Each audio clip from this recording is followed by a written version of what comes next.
I'm always looking for ways to show my cat how much I love her. And with Fancy Feast gems, I can pamper her whenever I want with a savory gravy on top of a gourmet mousse pâté. The pyramid shape makes serving simple, so all I have to do is peel and plate to make mealtime feel extra fancy. And with 2 entrees in every pack, it's easy to turn every day into the extraordinary. Fancy Feast gems. Wish you could become a morning person? You know, the type up before the sun, early morning runs, first one to the office with donuts and a smile. How do they do it? Easy. With the new Galaxy Watch 8, sleep tracking and personalized insights from Samsung Health help you improve so you can wake up to a whole new you. One who, dare I say it, skips the snooze? It's possible. Train your sleep with Galaxy Watch 8. Learn more at Samsung.com. Requires compatible Samsung Galaxy phone, Samsung Health app, and Samsung account. For a limited time at McDonald's, get a Big Mac extra value meal for $8. That means 2 all-beef patties, special sauce, lettuce, cheese, pickles, onions on a sesame seed bun, and medium fries, and a drink. We may need to change that jingle. Prices and participation may vary. This podcast is supported by FX's English teacher. Last year's critically acclaimed series returns to follow Evan, Gwen, and Marky as they vie for their students' divided attention. See why Cosmopolitan called its premiere season a masterclass of comedy, while Glamour raved it's the year's funniest and most heartwarming new comedy series. FX's English Teacher, all new Thursdays on FX. All episodes now streaming on Hulu.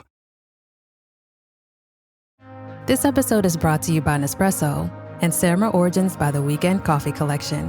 Introducing Samra Origins. My collaboration with Nespresso is a connection to my roots, to my mother, Samra. Coffee that hits the right notes. It transports you. Crafted with unique notes and bold soaring flavors. Experience a taste that moves you. Nespresso and Samra Origins. Discover more at Nespresso.com.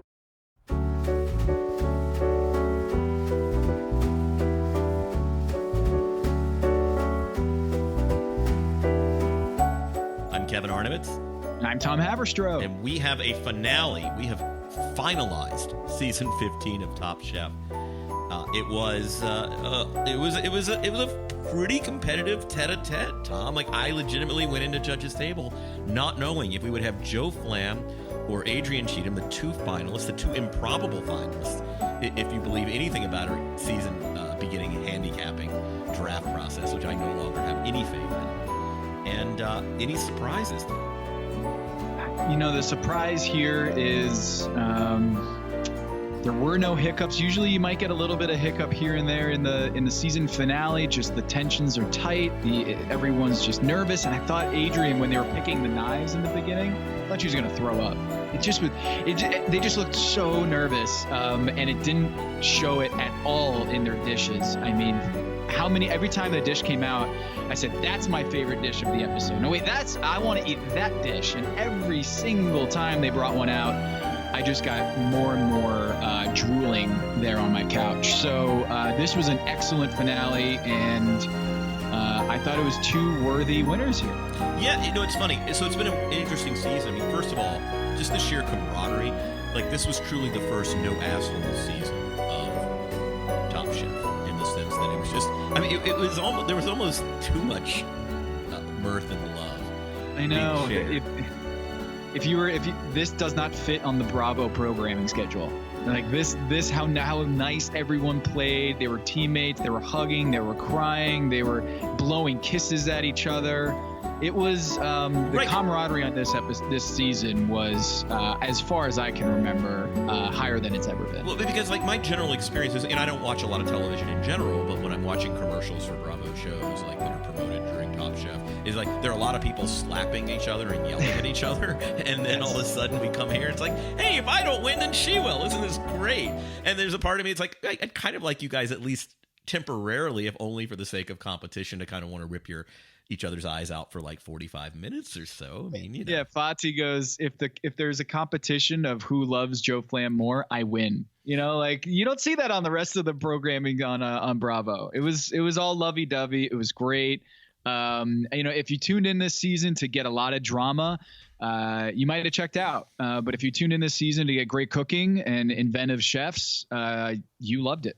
Right. And so I've always enjoyed the finale in the sense that as much as I appreciate the limitations that are put on chefs in various challenges, and you need to cook upside down, or we're going to release a live predator into the kitchen and you have to do this in 30 minutes. Like, I do enjoy the chef being able to really just map things out. It was kind of cool to see Adrienne with her notebook. Like, clearly, if you show up for a Top Chef competition, you do in the back of your mind say, hey, if I am fortunate enough to get to a finale, what am I going to do? Clearly, they'd given it some thought. It sort of continued Adrienne's arc from a chef who was maybe a little derivative in the season of her mentors and not really seasoning, and coming into her own. And she starts out with what might be one of the great, 10 best chef, dishes in Top Chef history. Oh yeah, I mean, the whole thing about she had to figure out how to do a tuile. Have you ever heard of a tuile before? I have seen a tuile, like those little. Now I know what those little doily looking things are. Then when you go to a fancy restaurant, but if I said, "Hey, Kevin, here's 15 dishes on a menu. Pick out the picture with the tuile on it." In fact, I had to kind of look up the spelling of tuile. It is Tuile. So who knew? On my document here, it's TWEEL. Yeah. So she goes with a spoon bread with uni, which is my single favorite food. Buttermilk dashi. And can we just talk about Adrienne and her dashis for a second? Because I love dashi. It is a kind of the one of the standard Japanese broths, generally made of kelp and like bonita flakes, and kind of not bonita flakes, the bonita, like a little bit of fish stock. It is that clear, lovely, clean Japanese broth that you will get when you go to kind of a higher end, or not even a higher end, like a middle end Japanese restaurant. With the pretty plate, and the liquid is just beautifully filtered. And she has been doing variations of dashi for the last several weeks that accentuate these dishes. She did a buttermilk dashi last night. Gets the ham, the caviar. You got the wheat tuile, which is broken into. I mean, it is the most gorgeous dish, and wins. Basically, what does Padma say? Well, I just want to point out that Eric Repair is the one who coached her through that dish. When you get on the phone and the chef isn't even there to see how you've prepared it, and he's already pinpointed your error, that is talent. So she gets on the phone with Eric Repair, and he's like, "Hey, did you whisk it in the pan?" And she's like, "No, I forgot. You're right." And then boom. And it amazing. I think Padma says that this needs to go on a dish, a menu immediately, and never to leave. And meanwhile, Flamm does a lovely, lovely dish. I mean, he does what he does is play on vitello tonnato, which is actually kind of a gross Italian of all the great Italian cooking. Like, vitello tonnato is like sliced veal, like coated with a creamy mayonnaise-y, like tuna salad.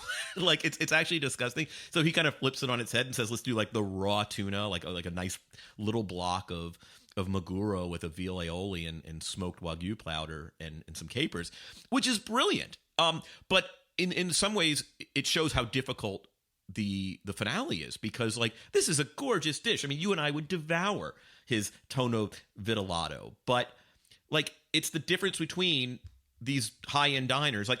We're at the point in modern cooking where you, me, the average diner in a certain kind of restaurant has had a zillion variations of what Flamm put on the plate, right? It was a beautiful plate, but we have raw tuna. I mean, rarely can you go to a restaurant and not find a good raw tuna.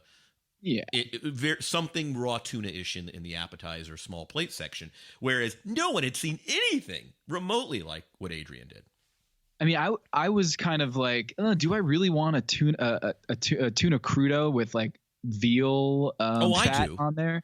And I was like, that works. I think that would be delicious. And then the presentation was beautiful. He didn't overplay it with a dressing on the salad and the greens. It was a delightful dish. It was like the Houston Rockets this year, where it's great, but over on the other side is the Golden State Warriors. Yeah, and it's just no one had seen anything like that. A spoon bread with uni and ham, by the way. Uni and ham, like two great tastes that taste great together. Uni and ham. Who would have thunk it? A buttermilk dashi. Just nothing. We have seen nothing like that before. And with the negligee disc on top. Yes. Right. And so this is how you lose kind of an event basically turning out just gorgeous food the way Joe Flamm did. It is merely because there's actually a degree of familiarity with it, whereas the person on the other side is doing something completely otherworldly, like just a dish invented, by magic. So we move on to the second dish, and she comes, and there's a kind of an interesting parallel there. She does a gorgeous dish that we've, a blackened octopus, which has become again kind of a staple on the appetizer sections of a certain kind of menu, and it looks gorgeous. But she does it brilliantly, and as a Southern food aficionado, Tom, you can appreciate kind of instead of shrimp in grits, you do like a blackened octopus with squidding grits. And give it to me. Yeah. Give it to me. And she mentioned it, either Adrienne mentioned it or Carrie mentioned it, but like, why? No, it was Adrienne when she said, why don't we see squid ink risotto or squid ink grits? Like, we see a lot of the squid ink pasta, but let's see more squid ink grits. And I think Tom said it right there, is like, if you want to do elevated Southern cooking, this is the dish. Like, if you want to do a twist on Southern cooking at your restaurant that you're trying to start up, this is it. Tom, I am now tempted. I would say the one thing I came away with as a home cook is I need to figure out how to get hold of some squid ink, or how one acquires squid ink, because I would like to. You had my grits recently. Now imagine something like that, a little less cheesy, but a little more squid inky. I could do that. Could I do this at home? This would be. Mm-hmm. Well, you have to go out in the ocean and first kill an octopus and then go find a squid. I think that's how you procure squid ink. Indeed. So, but yet, as brilliant as that is, Flamm rips out the most gorgeous looking pasta, a color of which I've never seen outside of nature. That was so beautiful. Those were the river rocks. Yes. It was such an amazing evokes dish. Colorado. There's a braising broth he uses. There's pig head apple, black truffle, these little rolled tortellinis. We will talk to Joe Flamm shortly and want to hear, because that was the dish, right? Like, that was that was his calling card. That was the gem. He is an Italian chef doing elevated, technically based Italian food, and that was his masterpiece. I mean, that you could argue that this is the dish that wins him the show. So we will talk to him about his tortellino in Brado. And I'm looking forward to do that. They both go very similar on the third dish. They both go with a meat, a beef, and a bone marrow. Mm-hmm. And I'm always one for the rich bone marrow. Whatever it is, I'll scoop that up like it's ice cream. I'm gonna say something here. You might not like it. I'm not a fan of cheer wine. Neither am I. No, I'm with you, man. Any cherry flavored thing evokes cough syrup to me because of a childhood. Drops. Yes. And when I was sick, I would always have to take down this cough syrup that has forever stained me. Any sort of cherry flavored anything, it makes me gag. So cheer wine, I know it's such a staple of North Carolina, the Carolina Beverage Company here in Salisbury. Like, yes, I feel like this is treasonous to not like cheer wine, but I'm sorry, I'm out on cherry. Yeah, no, but she, by all accounts, I mean that's there was no specific issue with. Although both chefs got a little bit of a ding for their dishes. She did a cherry wine braised short rib with black-eyed peas and a ham hock, so a very kind of traditional Southern flavor profile. A cheer wine bone marrow bordelaise. Nancy Silverton, one of my favorite chefs, Los Angeles' Nancy Silverton. The brains behind Campanile back in the day, has the kind of Mozza complex at Highland and Melrose. At some point, Tom, we should go to either Pizzeria Mozza or Osteria Mozza when you come out. Schispacca, one of her other places there. It says it ate a teeny bit dry. Though Tom was a huge fan of the dish. And Joe Flamm on the other side gives a ribeye some dry heat and goes with his roasted asparagus and smoked bone marrow sauce. He's been very into asparagus. We might remember that he won the River Challenge a couple of weeks ago with a pan-seared trout with the fennel, mushroom, and asparagus and the black garlic beurre blanc. So he's been doing the mushroom asparagus kind of combo a lot. And Tom complained that the meat was over-rested. And this is the tough thing about being a watcher of the show. Like, you can't actually get in there and taste the meat. So it's hard to say. They both looked gorgeous. But both got a little ding. I think this was sort of an undecided pick'em third course. Yeah, I think if you're going to go with someone, maybe it's Adrienne on the third course. I'm scoring it right now. Adrienne gets the win on the first dish, and then Joe Flamm gets the win on the second dish. I think Adrienne takes this one. And it's not just because of the cheerwine flavored short rib. I just think it's not that I'm giving her extra points for the cheerwine because I know it's a great Southern favorite. But I think ultimately at this point, Joe Flamm, if you're gonna do that ribeye and not kind of add any sort of different twist to it, you got to make sure you cook that ribeye perfectly. And it seemed like it was a little dry. Now, to your point about Joe Flamm and the asparagus, he isn't just a pasta guy. He is an amazing vegetable chef, working with vegetables. As you remember, in the last episode, he did the Kini Canoe, and it was masterful. So I think Joe Flamm, for all his talents as a pasta chef, really showing here that his use of vegetables is top notch. Yeah, and I do want to go back to Adrienne though, because if she didn't win, if she was scored for this dish as the winner, it wasn't enough. It wasn't by enough to provide her any sort of margin. Yeah. And here's what I'm wondering, and I mean this is the utmost compliment. A braise. Okay. I mean, hey, braised short ribs have become a staple on menus everywhere. They're delicious. They're succulent. It's great mountain food. It's great winter food. She is so skilled with technique. She has been nailing her proteins beautifully. I mean, she has. I don't know that we've ever had a chef on Top Chef who can more reliably cook fish the way it's supposed to be cooked, who can just beautifully massage proteins. And I just wonder if there was something a little more. And I don't want to. I mean, braises are great, and I braise all the time. You've had my braised oxtails. I wonder if there wasn't a dish that could better show off her technique than a cheerwine braise, and that's the only thing. And if she had to do it over again, I mean, you have the entire Whole Foods at your disposal. There are no limitations. Are you going to go with the cheer? Is that given the brilliance of the food you've cooked? I wonder if there's not a better thing in her back pocket. Hey, maybe she was brushing up against the salary cap here. Oh, that's right. Oh, by the way, more camaraderie. She goes over her $500 allotment. So what happens? Joe Flamm throws her a few dollars because he came in under. Like how nice is that? How noble is that? What a nice collection of human beings. You know, it's one of those elements of the show that they just gloss over a little bit. Is just the salary cap that they have when they're at the Whole Foods. I'm wondering if maybe there is a little bit more consternation there. It's just like, I go with the short ribs because I'm brushing up against the tax. So at any rate, we get down to the desserts. And I mean, at this point, I kind of had it scored, one for Adrienne, one for Joe, and then kind of a push because I couldn't get an indication if one party had done better on the meat. And Joe's having trouble throughout the prep process, some chemistry altitude issues with the brown sugar sticky cake in the ripped ricotta, but comes through at the end during prep. It doesn't look like much. It kind of has sort of a brownish looking thing. Meanwhile, Adrienne's playing with all kinds of textures and gels, and she's got a kind of a take on one of our favorites, like the kind of southern banana pudding with Nilla wafers, but does a yuzu banana pudding.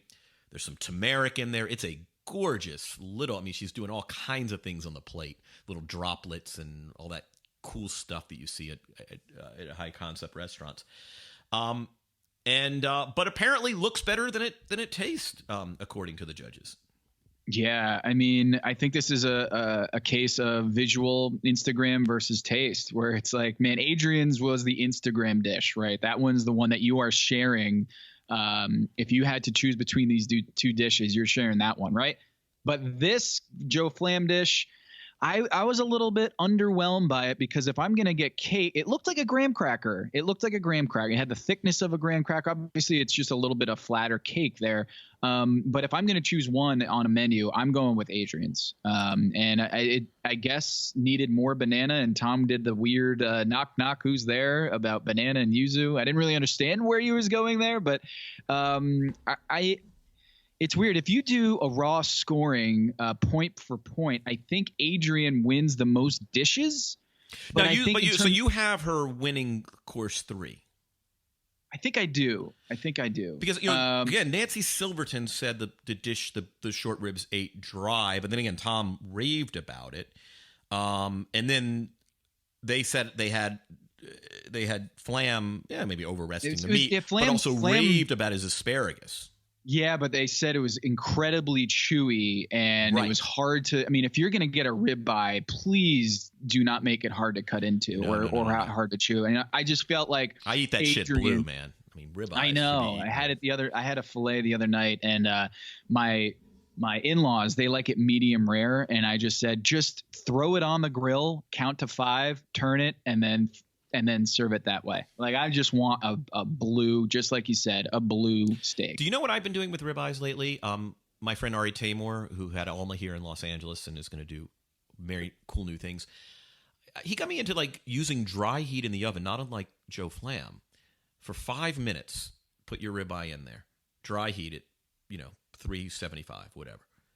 Take it out, rest it for 5 minutes, and then finish it in an iron skillet with like a pat of butter. And so I've always been a grill guy because what's better than grilling, right? Especially in Los Angeles, it's easy, and I got to tell you, I've become a fan of dry heat in the oven, finish on the skillet with the butter. I got to tell you, man, like that is now. Did you get a little char on there? Did you get a little char? You get the nice iron skillet. You got to get that pan fucking hot. Yeah. But it doesn't have the sort of the grill taste, but I've been kind of like. And it smells. I mean, I got to put the hood on, and the kitchen gets all smoky. But like, it's pretty nice. Anyway, that's neither here nor there. So I had it as a push, and then the dessert. They clearly, I mean, his was yummier, just in a sheer. Mm-hmm. But also, apparently, they were not a fan of the ripped ricotta beneath the blueberry thyme sauce, and in the sugar cake itself. So it was one of those where we kind of all went in not knowing what was going to happen. I thought it could have gone both ways, Kevin, but I think the River Rocks, the way that Gail described it and the way that Tom described it right after eating it, it was the peak of the peaks. No pun intended, when they're 11,000 feet up in the air in Aspen, Colorado. I just felt like that dish hit a peak right there. If you're going to have a tiebreaker, I think that was it. I'd love to get the judges on a podium just to kind of do a little press conference. I want to see, like, how do they score? Is it a 1 through 10 for each dish? By the way, do you count the third, the kind of the quote main entree? Like, is the dessert worth as much as the main protein? Do you just say, is it like boxing, a round 1 for this one, round 2 for that one? Like how you score could very much govern where you come down. And it is obviously every scoring system is arbitrary at its heart. But I just wonder, and again, the weighting system, because like if you and I go to a restaurant, like I think the entree that we spend $35 on is, we would probably assign greater import than the appetizer or the small plate that we spend $14 on, right? Like, I want them to nail that protein. I want my salad to be good. But do you wait, and then dessert to me is kind of whatever. Dessert is bonus. I'm never going to put someone over because of dessert. I don't care that much. You know what? I think the dish that stayed with them, I think the memorable dish, the one that they're going to think about, hey, remember season finale on season 15? Remember that one? What's the first dish you're going to think about? It's Joe Flamm's dish, the tortellini and Bruno. I mean, I think that was going to be the one that that pops into their brain first. And granted, that shouldn't be everything, but in the absence of Joe Flamm not having a dish that just went totally haywire and didn't have anything, I think that he deserved this one. And if you want to argue that in terms of consistency and just solid, high level cooking, you're going to go with Adrienne. But I'm of the opinion that Joe Flamm was going to take this because of that second dish. It's interesting, too, because the spoon bread got the same amount of accolades, but I wonder, as a starting light, first course, to your point, hey, is there recency bias when you get to the end of the meal? In other words, do you forget about the first dish? Is it that a pasta dish is more substantial? The pasta course, it gets more import than nailing essentially what is an appetizer. But by the way, you also wonder if there's more grits on the plate. Are we even having this conversation? That's a great point. That's a great point. And I do think that we're suffering from a little bit of recency bias, or at least the judges would be, because if that if she ditched a dessert, which has happened before, if you ditch a dessert and then go with that the spoon bread at the end, we might be talking about something different. Because if they're hitting them with the doily at the end, it might be over. Very quickly, and we can talk about it a little bit with Joe Flamm. I had dinner at Cal Mary, our friend Joe Sasto's restaurant, on Tuesday night, and as per usual with me, we got the pumpkin wrap enchilada, the pumpkin enchilada, and then we ordered it again. The plate was taken, and we said we'll have one more of those. Thank you very much. Was it was also one of the best versions of Branzino I've ever had. And I've been saying that a lot lately. I've just places are just nailing their Branzino right now, because that wood oven, and then they come and actually kind of finish it at the table with acid and some butter. It was a special meal. It was fantastic. And he was actually in Chicago with Joe Flamm doing a Joe's event. So momentarily we will talk to him. Shall we bring on Mr. Flamm? We should.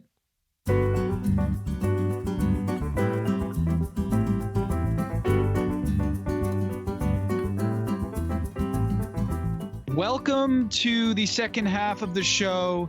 Kevin, we have a very special guest here. You might know him as the winner of Top Chef Season 15 Colorado. Congratulations. Chicago's own Joe Flamm. Welcome to the show. Thanks, guys. Thanks for having me. You are down from Cloud 9 yet? I know you've had to keep this a secret for weeks, months, maybe. Is it reliving the glory of winning it and seeing Tom Colicchio and Padma announce that you are this year's Top Chef? Have you come down from that cloud? No, not at all. I mean, it's 100 times better because, when it happens there, it's, you're not around anyone. They just sweep you off. Plus, we were on top. We were literally on top of a mountain. So they ran us out of there to go in the interview. But on Aspen Mountain at that restaurant, the gondola ride down takes about 35 minutes.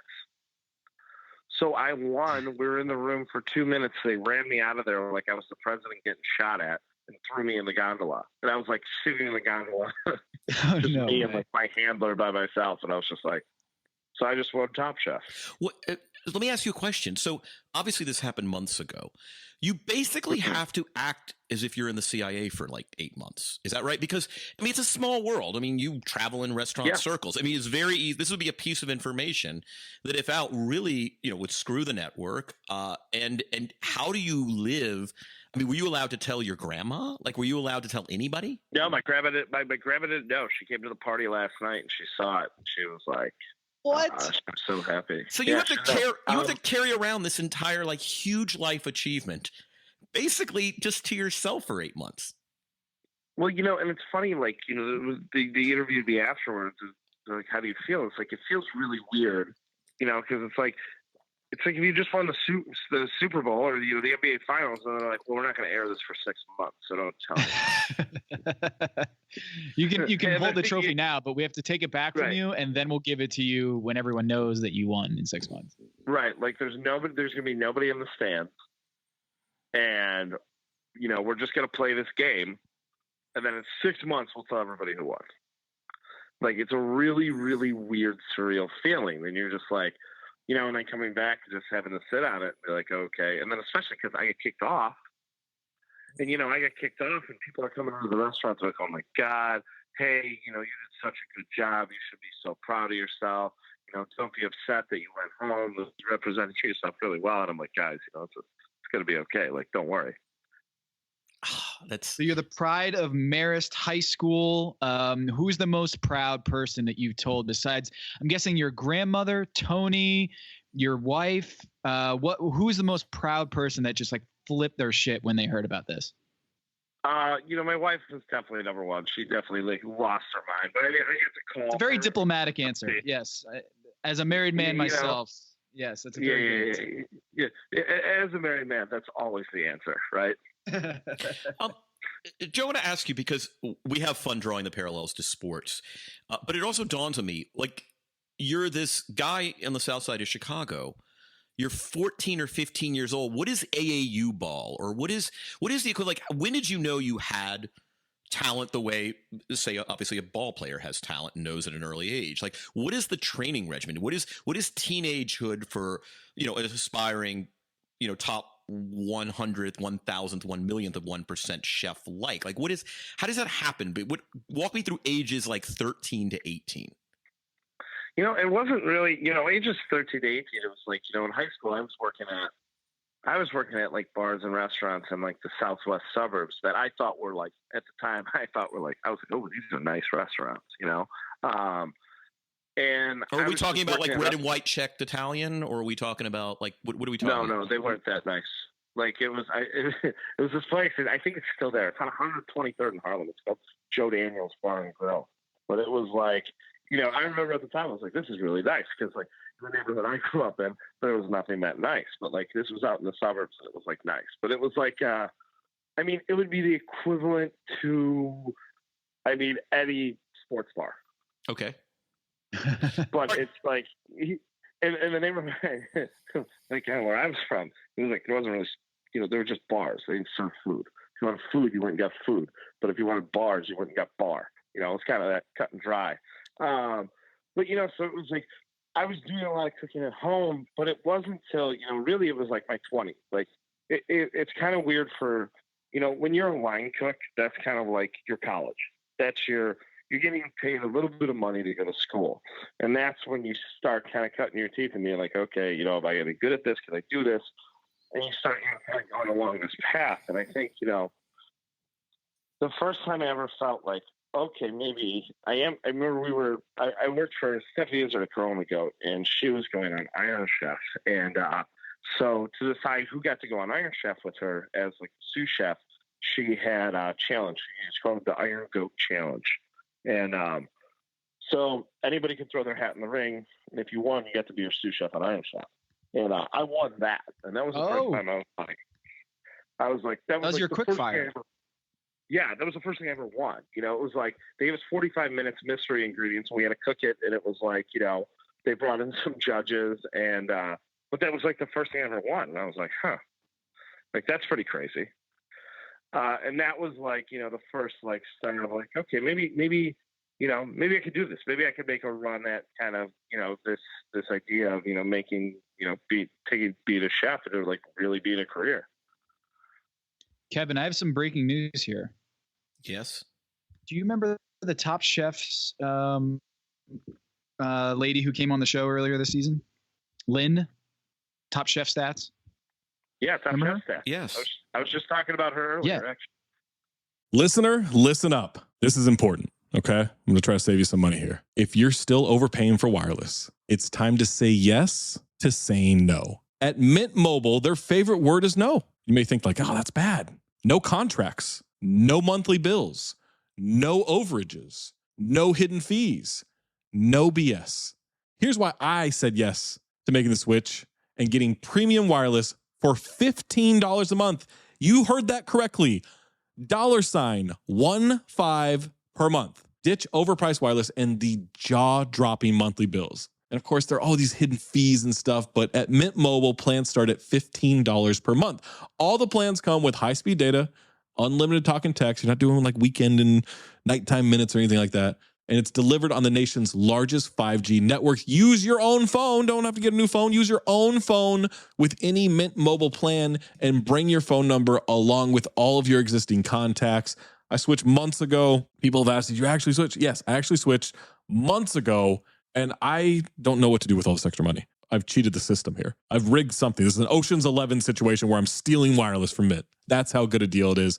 Ready to say yes to saying no? Make the switch at mintmobile.com/dings. That's DINGS. That's mintmobile.com/dings. Upfront payment of $45 required, equivalent to $15 per month. Limited time new customer offer for first 3 months only. Speeds may slow above 35 gigabytes on unlimited plan. Taxes and fees extra. See Mint Mobile for details.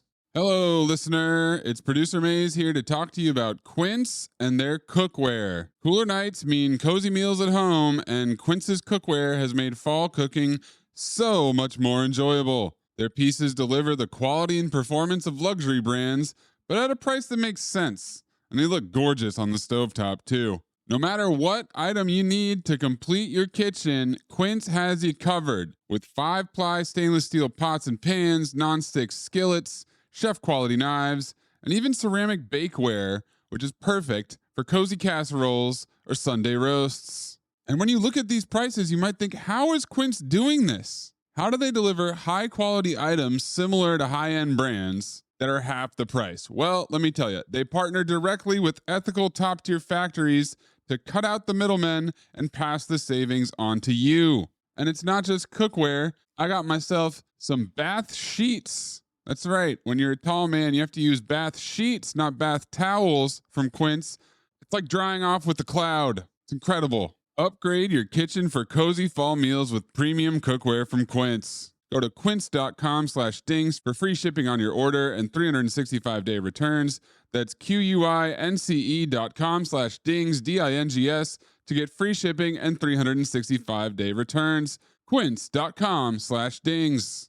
Hello, listener. It's producer Maze here to talk to you about Kindred. Now, close your eyes like Owen Wilson during a job interview and imagine a way to travel that feels personal, comfortable, and connected without the price tags and the sterile feelings of hotels or short-term rentals. Now open your eyes and stop using your imagination because Kindred has made it very real. That's exactly what they do. Kindred is a members-only home swapping network. It's not a hotel. It's not a short-term rental. It's a smarter way to travel where each stay feels like home. Here's how it works. With Kindred, your home is your ticket. You earn credits by hosting fellow Kindred members, and then you use those credits to stay in over 220,000 homes in more than 100 cities worldwide. There are no hotel costs or rental fees, just the credits that you've earned. Every stay comes with white glove service, 24/7 trip support, and $100,000 in host protection. Make it easier for you to travel and enjoy yourself and not worry about details. I've used Kindred and I found an amazing home for a weekend getaway in an idyllic location with amazing views and great ambiance. It had everything I needed. And the best part was, it cost me $0. So apply now at livekindred.com and use code DINGS to join for free. Plus, you'll earn 5 nights of travel credit just for signing up. That's right, that's 5 whole nights for free at livekindred, KINDRED.com, code DINGS, DINGS, livekindred.com, code DINGS. This episode is brought to you by 20th Century Studios' new film, Springsteen, Deliver Me From Nowhere, starring Golden Globe winner Jeremy Allen White and Academy Award nominee Jeremy Strong. Scott Cooper, the director of the Academy Award-winning movie Crazy Heart, brings you the story of the most pivotal chapter in the life of an icon. Springsteen, Deliver Me From Nowhere. Only in theaters October 24th. Get your tickets now. The family that vacations together stays together. At least, that was the plan. Except now, the Dastardly desk clerk is saying he can't confirm your connecting rooms. Wait, what? That's right, ma'am. You have rooms 201 and 709. No, we cannot be 5 floors away from our kids. The doors have double locks. They'll be fine. When you want connecting rooms confirmed before you arrive, it matters where you stay. Welcome to Hilton. I see your connecting rooms are already confirmed. Hilton, for the stay. She is the best, and she sent me a message informing me, hey guys, I'm still digging into the finale stats, but wanted to ping you about a fact you may already know. So after this season, winning Restaurant Wars is now just as predictive of the Top Chef winner as the first elimination challenge. Ooh.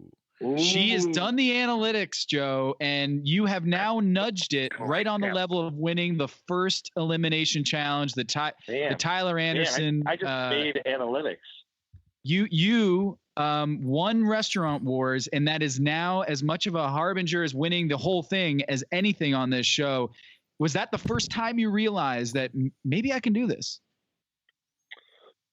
Yeah, definitely. It's so funny because I go off the next morning, basically.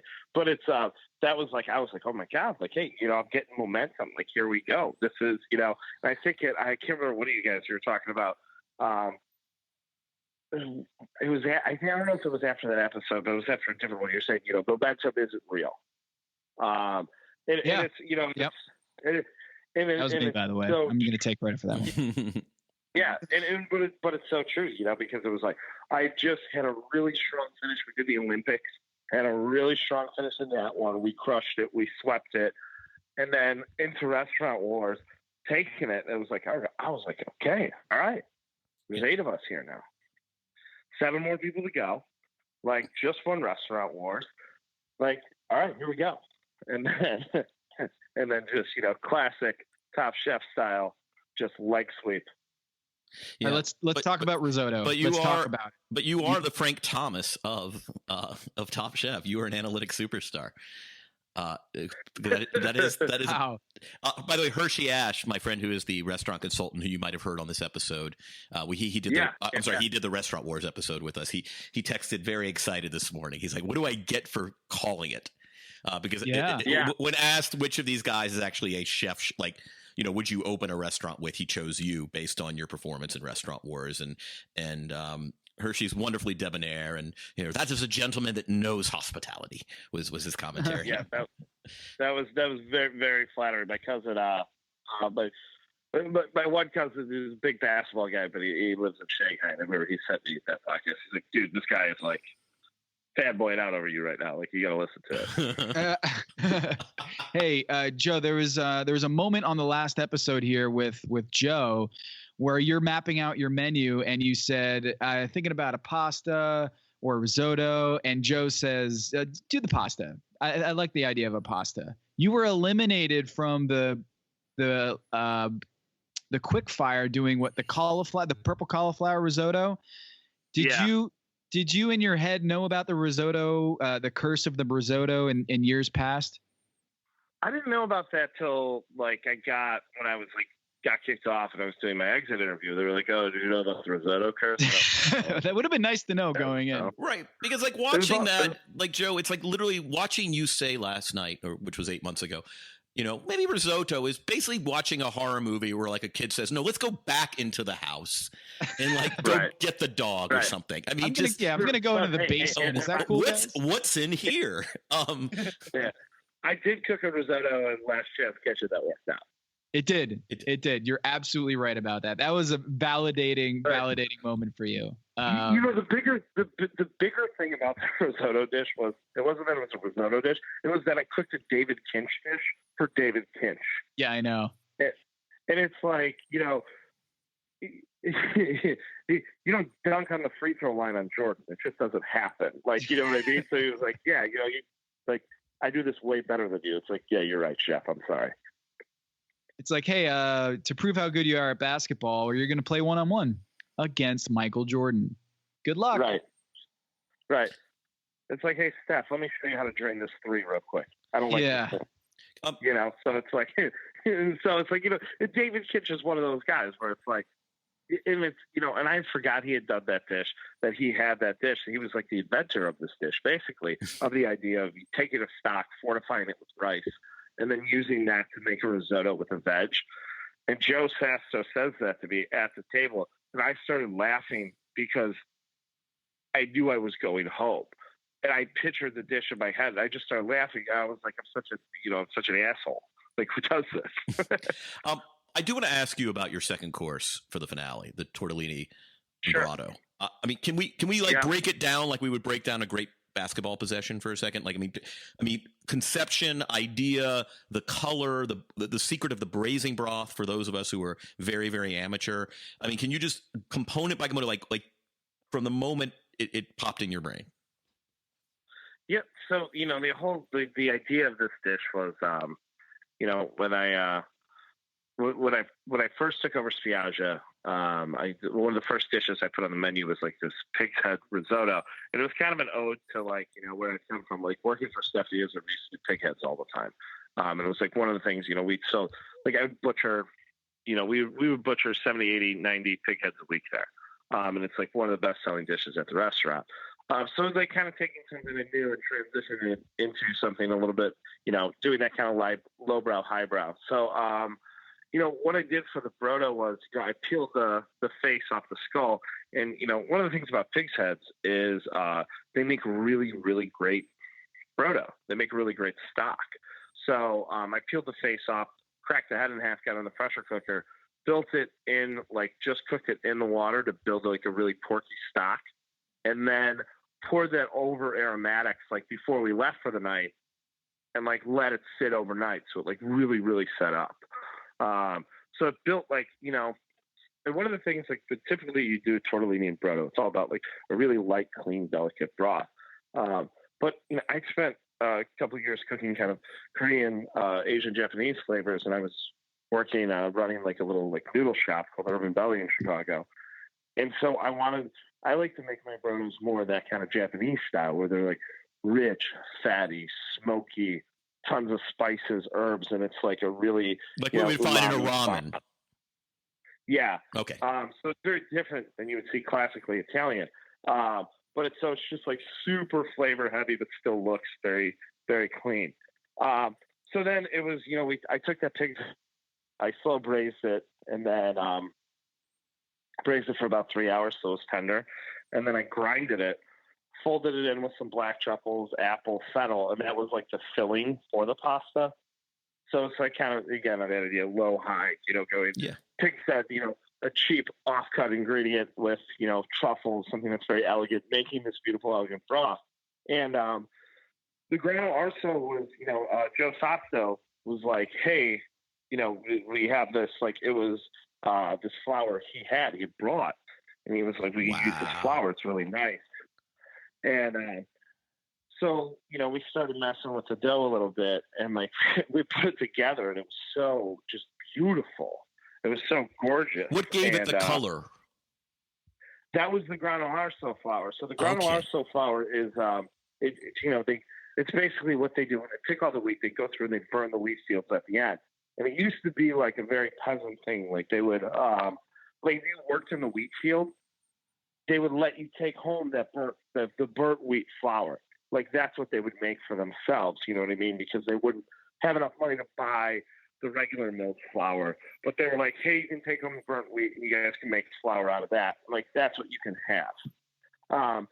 But it gives it a really cool, texture to it. So we did only some of that. It wasn't all of that. That's why it wasn't black. That's why it was that greenish, blackish, grayish color.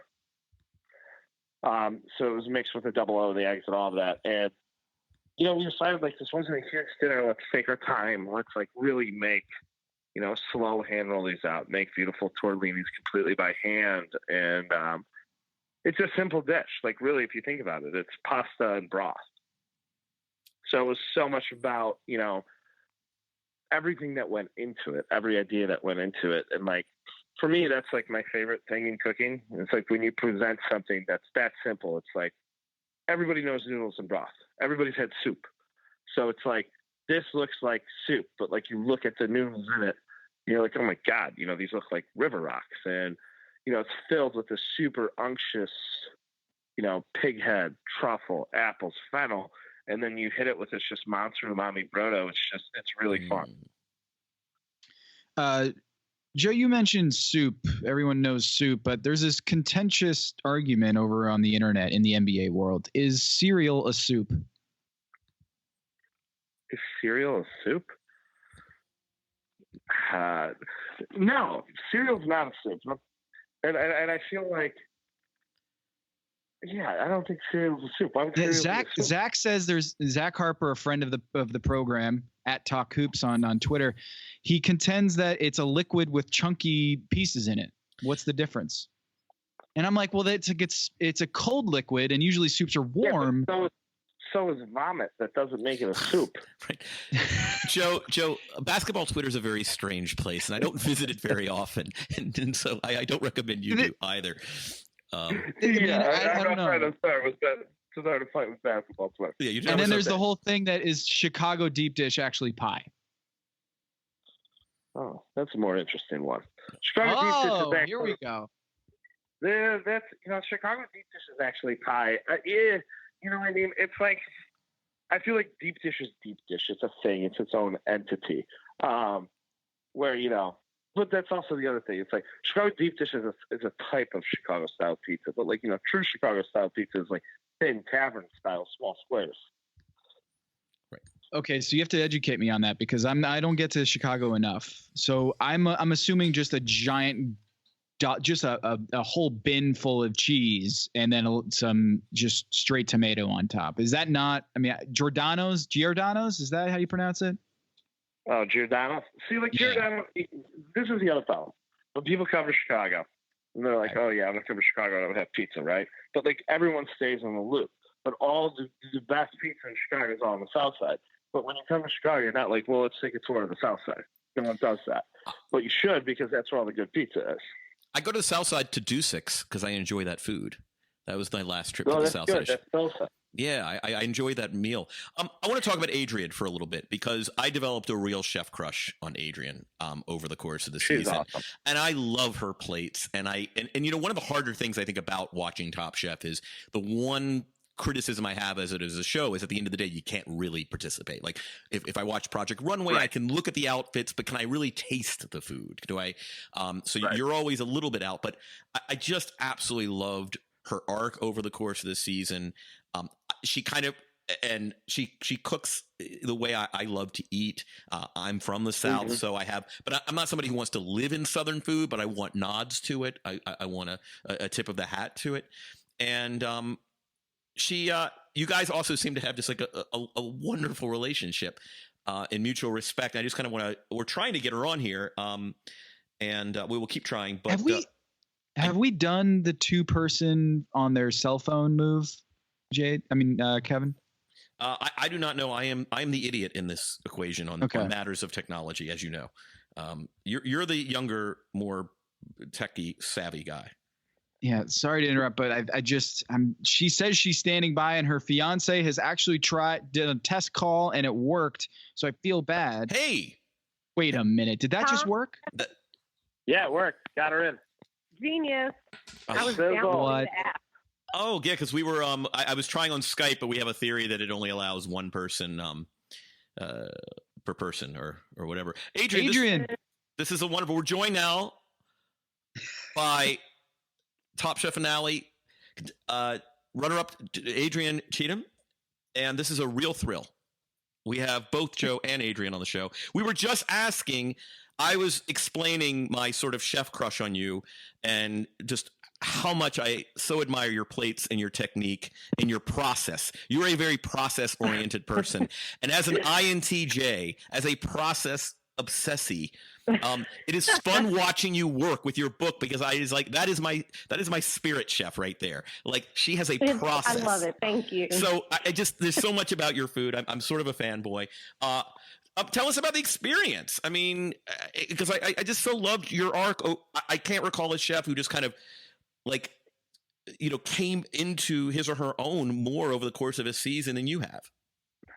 Well, that's awesome. I mean, and let me just say that I know Tom drafted me early in the season, and I love you, that's Tom, right, Adrienne. That's right. I appreciate it, but I am Team Kevin. I love you, Kevin. Oh! Man, harsh. I'm joking. No, you guys are awesome, though. But it was weird. You come in and you think that you're like, oh, it's a kitchen. It's food. Like, I get it. Trust me. I've been cooking for about 14, 15 years. Like, I know how to cook food. But then you get there and you feel like you're starting all over. Like, you don't know exactly what to execute. And it's, some chefs come in knowing exactly what they're going to cook. Foxy has worked in several different cuisines, but she was owning the Pakistani food and executing that beautifully. Tyler, Chris, Joe, Ton, all these people are executing the food that they've been doing regularly. Whereas I left my last restaurant, I had been out of restaurants for a few months. So I hadn't really tested my food because I hadn't opened my own restaurant or my pop-up series hadn't started. So it was just kind of lack of confidence because, like you said, I'm a process person. So if I haven't made it as part of my process, I'm not sure that I can execute it the way I want to. I talked about this earlier with Kevin, the the phone call that you had with Eric Repair, where you got some confidence, not just a tip on how to make that, was it a Thule? What was that? A tweel, right? Yeah, you not only got your tip on how to execute that expertly from one of your mentors there, but also you must have gotten some extra, just a kick in the pants, more confidence from hearing from him. And we hear it in the NBA where, these guys are the best 5 players in the world and they still go through confidence issues. How important is confidence in this competition when you're facing someone like Joe Sasto, Joe Flamm, Bruce, Fati, etc.? I mean, confidence in cooking is, it's like you're performing. If you don't have confidence, you're not focused. You can't really see clearly what you need to do. You start second guessing things. You start changing things. And then you start adding things to dishes that have no place on the dish. So confidence is, you lose focus. You get distracted because you're worried instead of just like, this is great. I got this. I want to ask you about the spoon bread because, again, I mean, the only downside of watching Top Chef is you can't actually actively participate in the tasting.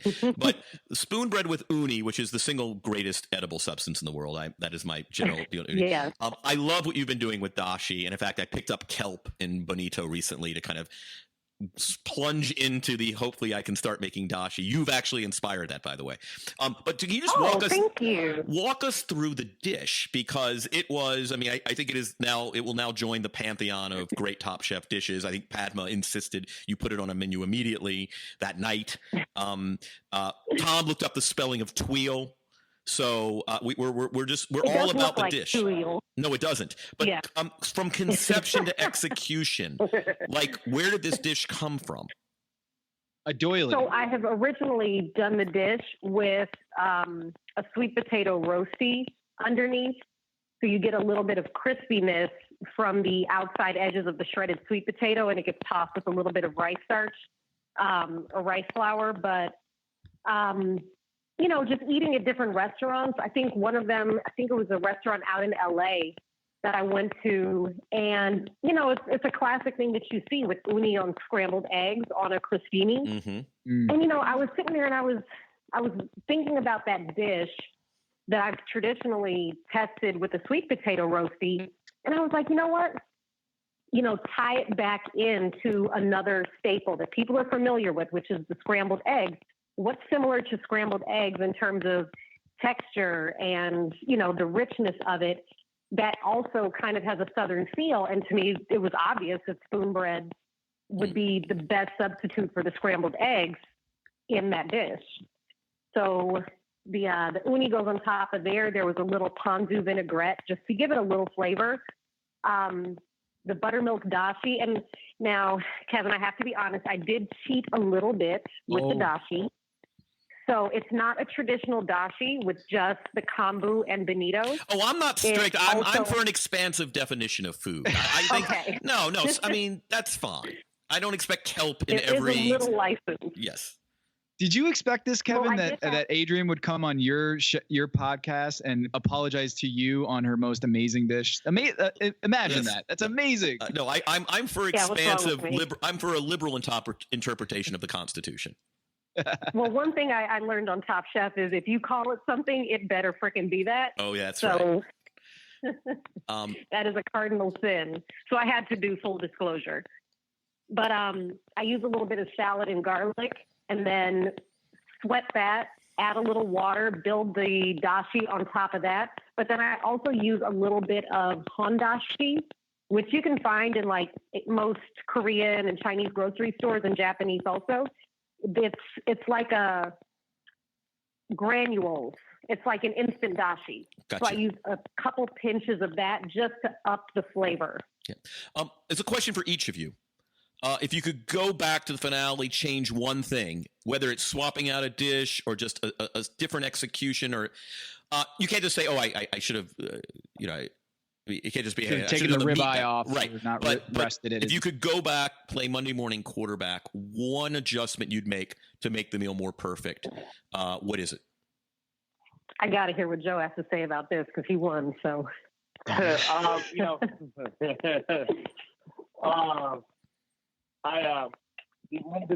ribeye. I don't know why I did it this way. I put it in the eye with fortune, but I would have just roasted the rack whole and like sliced it down so that you got a piece of the deckle, you got a piece of everything, and went with like a long lengthwise slice on it. It would have been beautiful on the plate. I don't know why I didn't do it that way.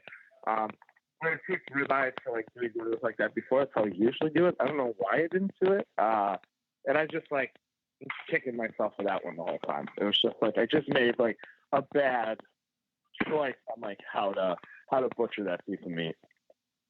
It looks beautiful. I mean, the rondo, like the small piece that you did, it looks great. It was cute as shit. It was just like, it ate a little tough and dry. It's like sometimes I just love that cute shit, Adrienne. You know how like Tyler said, cook it till it's cute. Yeah, right? Oh, I like that. All right, Adrienne, what's your Monday morning quarterback? Okay, do I only get one? Are you serious?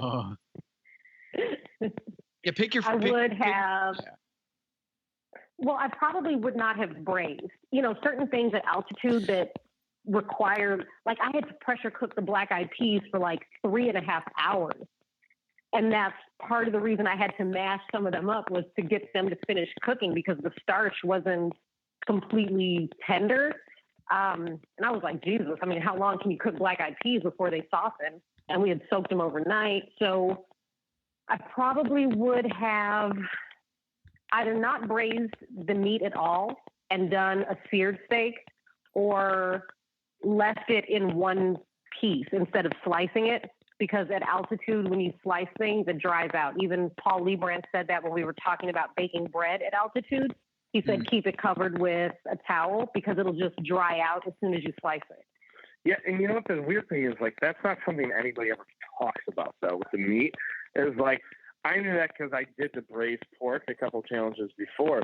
But it's like, it was weird. Like, somebody commented like they thought my ribeye was a little over-rested. But it was really like in the normal time we would cook, it'd be totally under-rested. Yeah. But altitude is such a changer.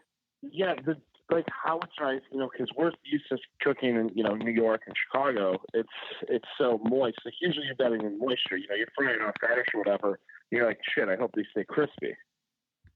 Whereas opposed to there, it was like you could fry something and be crispy for 3 weeks. Yeah. You could spritz it with water and it would still be crispy. Right. And so it just really, that was one of those things you never hear about at altitude cooking. Like I had. I don't know if you ever heard about that, Adrienne.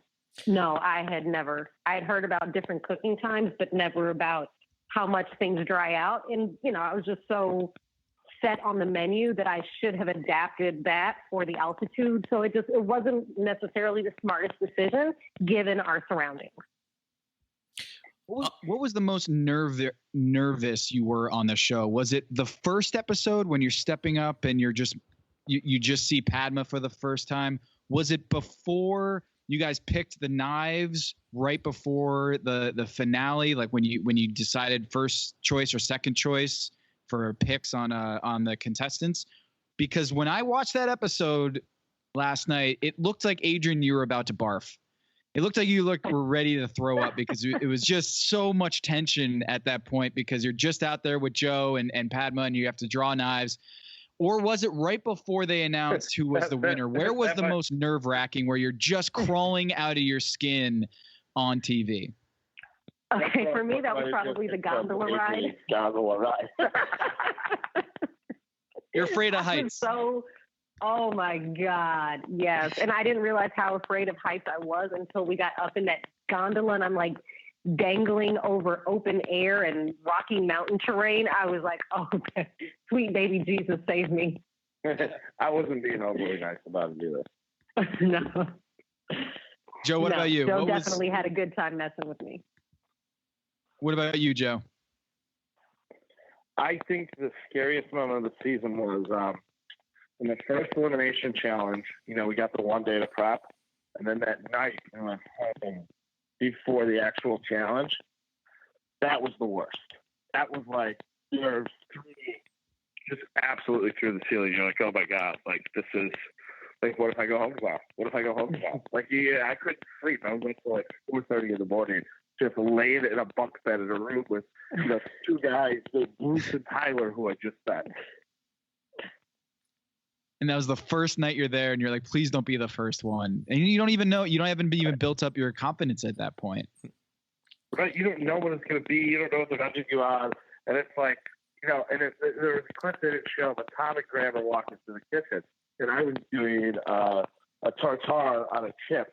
And I was like, oh, this is a really good idea. This is really clever. I've made lamb tartare. Seems delicious. And then it turns out, Claudette was doing one, and Sasha was doing one. And they came over, and they were like, oh, so how do you feel about being, you're one of the 3 tartares on a chip? And I was like, what? All right. A question for each of you. Biggest restaurant pet peeve? I feel like there's this culture of complaint about restaurants right now. They've never been better and nobody's happy. But something you could do without when you went into a restaurant, when you go into a restaurant. I'll let you go first, Adrienne. It's kind of tough. I mean, I'm not a big critic of restaurants when I go to them. I kind of just want to enjoy myself and enjoy the experience that they have to offer. Right. The only time I'll really get pissed or complain or, even notice a flaw in service is normally when people just take it so seriously and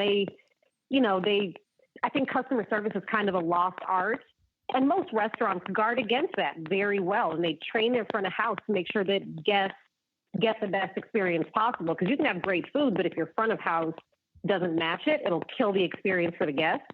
So I guess I just really, I get upset if they kind of give you that go fuck yourself attitude. That kind of pisses me off because I'm I'm here to have a good time. I'm not here to kiss your ass. All right.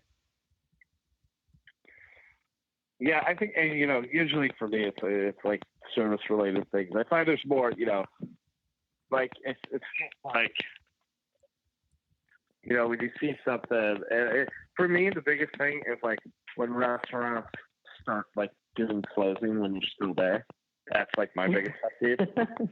I went to a restaurant the other night. It was 2 hours before they closed. And we were sitting at the bar, and the bartender started shutting everything down. It was no. But I just wanted to be stop it. Did he put a glass rack on the bar next to you? He's wiping down. He's taking his apron off. I was oh my god! It was just give me my check before I just say absolutely start blowing this guy up, losing my mind. I'm always I've become a guy who eats at 6:30, so that just never happens to me anymore. I'm 81 years old. So I can't remember the last time I actually closed a place down. But yeah, no, I'm with you. I find the restaurant going experience to be lovely. Mine is kind of, and again, I'm 81 years old. I've been to some restaurants with really loud music lately, and it's I come to talk. Oh, yeah. I want to visit. I want to talk. You are 81 years old. I am 81. I am I eat only strictly in the municipality of Naples, Florida. I don't even go anywhere else anymore. Yeah. It's too cold in here. Why is the music so loud? do you have a regular table at the Olive Garden down there with my Uncle Joe Catchy? Exactly. I am getting the early bird special. It is at 5:30. I'm lined up outside the Schooner or somewhere. We discussed it earlier today. Do you think there's recency bias with judges where if Adrienne's dish, her opening dish, was maybe third or fourth, things would have changed? Adrienne, I know you're probably going to cop out answer here and says, no, there's no recency bias. I lost fair and square. But does the order of dishes matter in your opinion? Both of you. Huh. Well, I don't know. I couldn't have done that course. I don't know. It's so light that I think. If they would have liked that course as much, though, you know what I mean? Oh. Yeah, I think but so. it wasn't front of my. I guess it would. If it was the fourth dish, and I know you can't present it as the fourth dish, but is there any part of you, Adrienne, that just wishes that would have been front of mind when they're going to the judges' table? Is man, that first dish, they had it 20 minutes ago, and they've had 7 dishes after that. Do you feel like maybe if that came in as the last dish, I know you couldn't have done it as a dessert, but that you came out hot? No, I think it set the bar for my courses high. And I think that instead of, if that were fresher in their minds, I think I should have made my last two courses more memorable. Like, it should have been, there should have been some other thing to just bring them up to the same level as that first course. Yeah, Joe, your River Rocks, I mean, that was a knockout punch at that point. For me, it was just like, man, that is an amazing dish. And I felt like there was just such a sliver there, the margin between you two, and you could feel it at the judges' table, how close it was at the end. And really, there weren't any mistakes. Usually at that stage, maybe there's like a fatal flaw, but really it was just splitting hairs. Was there a moment for either of you when you were like, was it a seesaw in your head of, oh, he's going to win it or she's going to win it? No, obviously, wait, maybe I got this. Like, was there a seesaw of emotions, or was it more so, you know what, I have confidence in my cooking and I think I got this the whole way? Were you shaken at any point? Honestly, like the whole time, like I was so overwhelmed with just the idea that I was there and I was cooking it. Because I was like gone and I was off, and it was like, it was so weird, like standing at that table, like the whole time I was just like, holy shit, I can't believe I'm here. Like the thought in my mind of like, oh, I'm going to win was like not a thought. It was just like me just reacting to like the fact that I was there. It was like the weird thing for me. I was like, I don't know what happened, but it was, I felt really good about the dinner we cooked. I had a lot of fun, but I had also seen Adrienne's food. And, usually you don't get to see the other people's food as much, but since we're presenting side by side and you're listening to the feedback, it was like, I felt it could have been a coin flip easy. So it was, it was really hard to tell. I don't know. I felt after the third course, because I felt like we were 1-1. I felt like my first course, yeah, you definitely had a vote there. I think your second course had the vote there. And then when it got to the entree, I think, the flaws in either braising the meat or slicing the braised meat, I could tell that, that it was probably, you edged me out on the third, and then it would come down to dessert, which we both had names that they didn't like names that weren't appropriate. So you got to work on your branding. Like, well, right. Clearly, I don't write, menus that frequently. But I've actually done clearly that. I wasn't planning on fucking Nancy Silverton showing up. I was like, oh, torta de Donita, hold up. Oh, that's the baker, Nancy Silverton? Yeah, she'll know. Yeah, she was looking like, word up. Yeah, I was like, don't hit me. That's funny. I love her food. Last question for each of you. 15 years from now, I mean, what's your trajectory? Where do you want to be? I definitely want to have one or a couple small restaurants. But I definitely want to do some work outside of the kitchen as well, be it, in media. I went to journalism school, so I love writing. I love reading and, kind of putting all these things together. I've worked on a few cookbooks. So I really do like that side of it as well. I've been so much in the kitchen that I do want to see what else is out there. And I don't know, my mom was front of the house. So, I love hosting and interacting with people, and just haven't had as much of an opportunity to do that being in the kitchen for so long. So I'm interested in what's in the future. Yeah, Joe, you want like 17 restaurants like the one in the Four Seasons, like Dubai, or do you want like one kind of hub? Do you want to, what do you want to be doing? Wants to be a GM of the Blackhawks. Yes. Yeah. Well, I'm a Southsider, so I'm a Sox fan, and they're so bad recently. I'm thinking maybe if I just show up, they'll let me GM the team.